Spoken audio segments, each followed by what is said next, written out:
Hare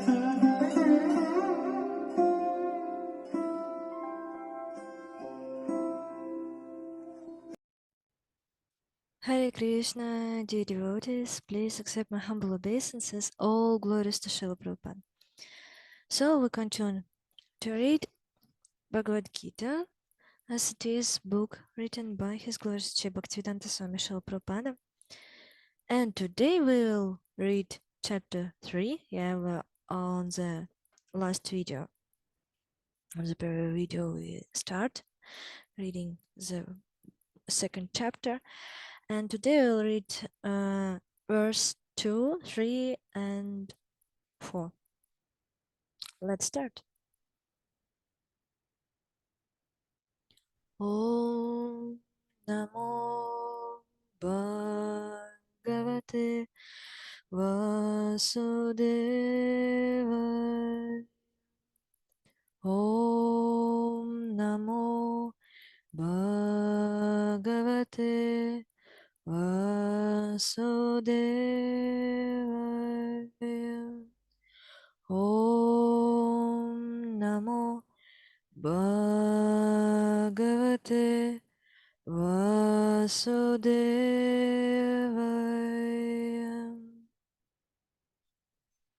Verse 2. Translation.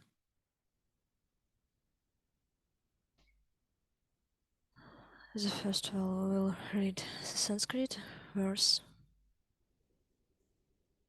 Yamishineva vakyena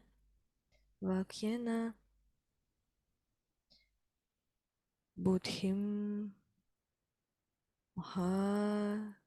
mahaya shiva me tadekam vada nishchitya yena shriyoham apnuyam. Translation. My intelligence is bewildered by your equivocal instructions. Therefore, please tell me,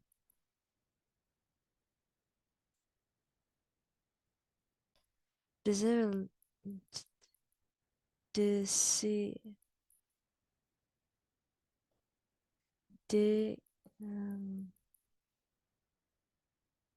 decisively, which will be most beneficial for me. Report.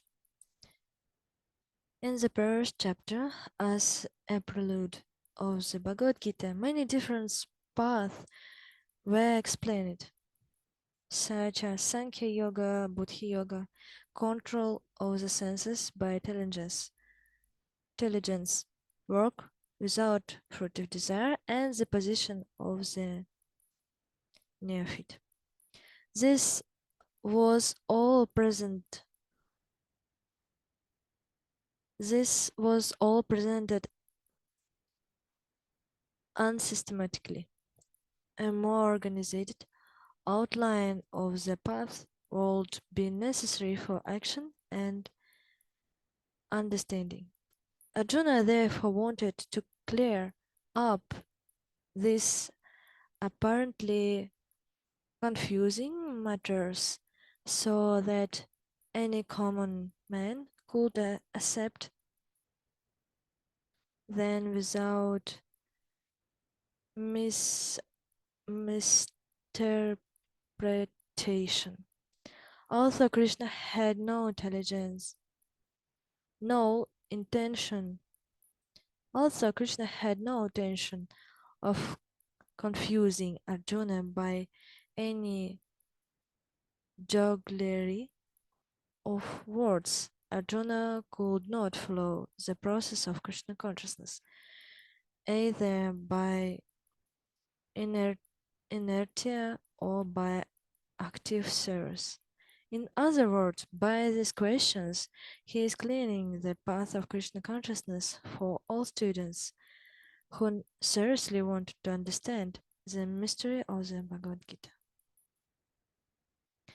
Yeah, Arjuna asked about this not for himself, for others, for all students who who seriously want to understand what is the book Bhagavad-Gita, and he asked Krishna, "Please tell me what's better for me, um, what will be most beneficial for me." And on the next verses, Krishna ask, will answer to Krishna, to Arjuna. Arjuna is asked Krishna, and that Krishna will answer to his question. Shri Bhagavan Uvacha Lokesmin Dvithanistha Pura Prokta Maya Nagha Yajna Jnana Yogena Sakyanam Karma Yogena Yoginam. Translation. The Supreme Personality of Godhead said, O sinless Arjuna, I have already explained that there are two classes of men who try to realize the self. Some are inclined to understand it by empirical, philosophical speculation, and others by devotional service. Purport. In the second chapter, verse 39, the Lord explained two kinds of procedures, namely Sankhya Yoga and Karma Yoga, or Buddhi Yoga. In this verse, the Lord explains the same more clearly. Sankhya Yoga, or the analytical study of the nature of spirit and matter, is the subject matter for persons who are inclined to speculate and understand things by experimental knowledge and philosophy. The other class of men works in Krishna consciousness, as it is explained in the 61st verse of the second chapter. The Lord has explained also in the 39 verse that by working by the principles of Buddhi Yoga or Krishna consciousness, one can be relieved from the bonds of action, and furthermore, and furthermore, there is no flaw in the process. The same principle is more clearly explained in the 61st verse, that this Buddhi Yoga is to depend entirely on the Supreme, or more specifically on Krishna. And in this way, all the sins can be brought under control very easily. Therefore, both the yogas are interdependent, interdependent, inter, interdependent as religion and philosophy. Religion without philosophy is sentiment, or, or sometimes fanatism. Religion, philosophy. While a philosophy without religion is mental speculation. The ultimate goal is Krishna, because the philosophers who are also sincerely searching after the absolute trust come in the end to Krishna consciousness. This is also started in the Bhagavad-Gita. Stated. This is also stated in the Bhagavad-Gita. The whole process is to understand the real position of the self or in relation of the super self. The indirect process in philosophical speculation by which gradually one may come to the point of Krishna consciousness, and the other process is directly connecting everything with Krishna in Krishna consciousness.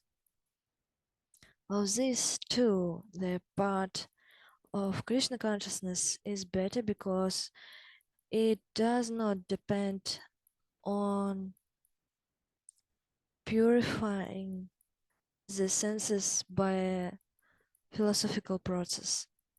Krishna consciousness is itself the purifying process, and by the direct method of devotional service, it is simultaneously easy and sublime.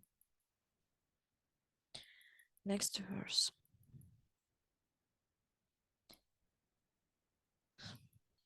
Na karmanam anarabhan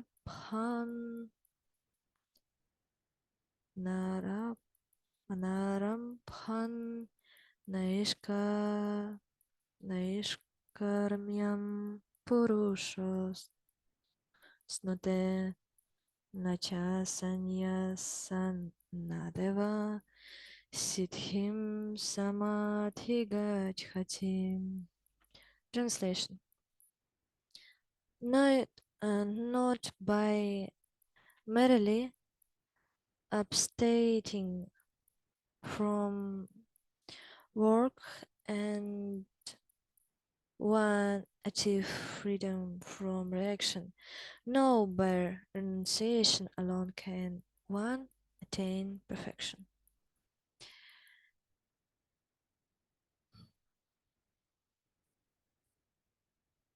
Purport. The renounced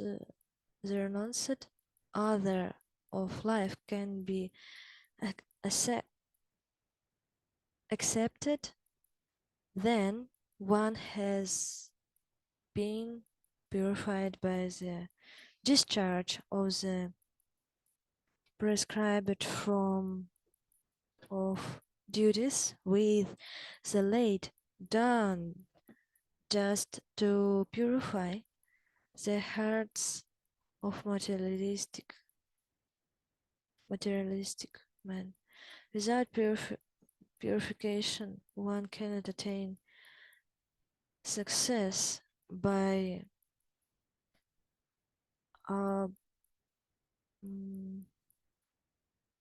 abruptly adopting the fourth order of the life, sannyasa. Fourth order of life, fourth order of sannyasa.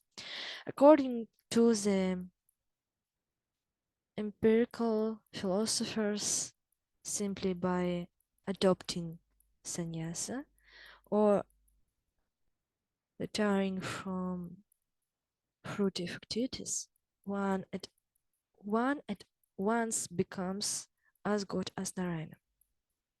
But Lord Krishna does not approve this principle. Without purification of heart, sannyasa is simply a disturbance to the social order. On the other hand, if someone takes the transcendental service of the Lord even without discharging his prescribed duties, whatever he may be able to advance in the cause is accepted by the Lord, Buddhi Yoga. Alpam api asya dharmasya trayate mahato bhayat. Even a slight performance of such a principle enables one to overcome great difficulties. On the other word, Srila Prabhupada says that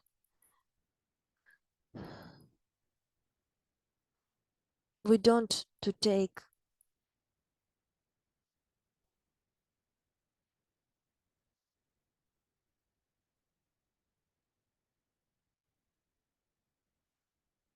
uh, to take sannyasa without purification. If we want to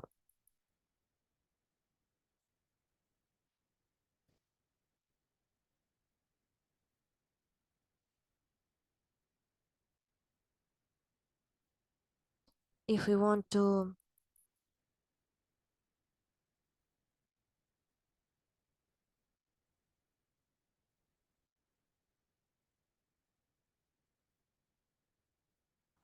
work and have fruitific and if we want to work and doing fruitive activities,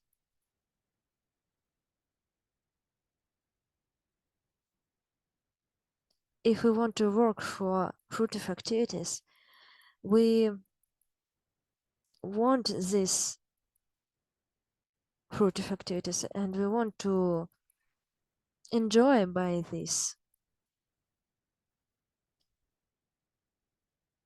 We cannot to take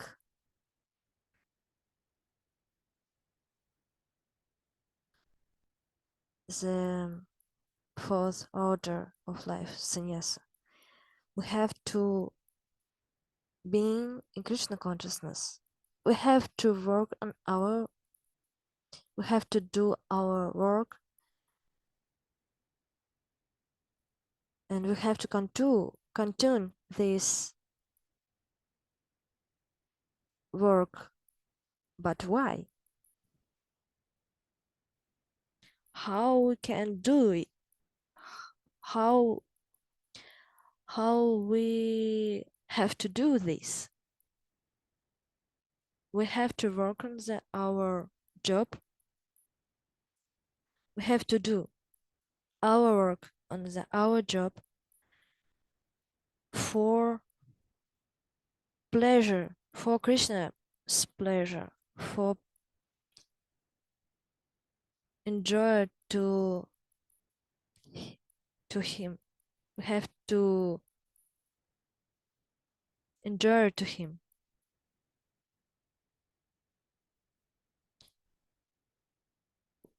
We have to take pleasure to Krishna by working on our job. When we wash up the dishes, when we buying apples, fruits, bread, and others, we have to do this for the Lord. We have to cooking for Him.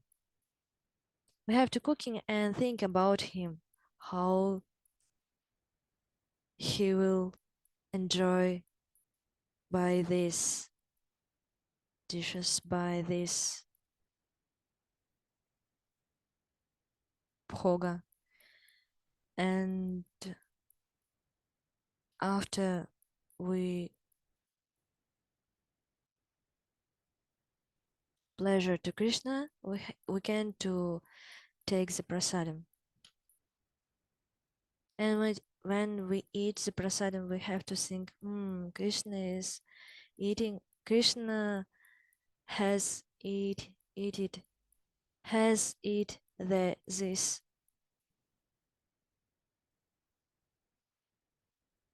It's so tasty. It's the prasadam, is Krishna's mercy. And if we will live like this, doing everything for Krishna's pleasure, eating only prasadam, chanting Hare Krishna Mahamantra every day, 6 rounds, and reading Bhagavad-Gita, Srimad Bhagavatam. By this we can remember about Krishna every moment, every day, every time.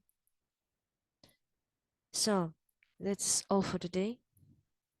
Thank you for watching this video till the end, and we see you on the next time. Hare Krishna, please accept my humble obeisances. All glories to Srila Prabhupada.